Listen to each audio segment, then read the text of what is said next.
Welcome to Penrose Learning, where we make understanding easy. You'll start by importing your image and preparing a reliable workspace so edits remain non-destructive. Open the file or drag a RAW/SDR photo in, then switch to the photo persona to access develop settings. Set 16-bit RGB and the correct ICC profile because that preserves color and tonal range for heavy adjustments. Enable layers, history, and develop panels so you can undo and mask.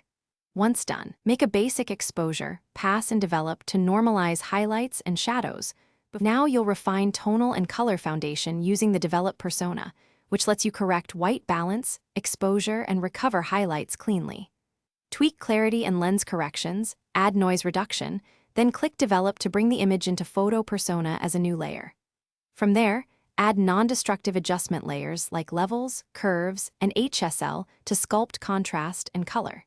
Use masks to confine changes to areas that need them. Paint with a soft brush and lower opacity for subtle transitions. Finish by adding local adjustments and preparing the image for output. Create a 50% gray layer on overlay to dodge and burn using low opacity brushes for natural shaping. Apply selective sharpening with high pass or unsharp mask on a stamped layer, then inspect at 100% to avoid halos. When satisfied, flatten a copy only for export. Keep the layered file for future edits.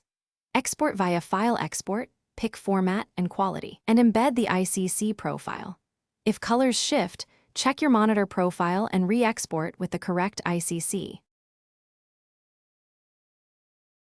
Thanks for watching. If this was helpful, leave a like and consider subscribing. See you next time.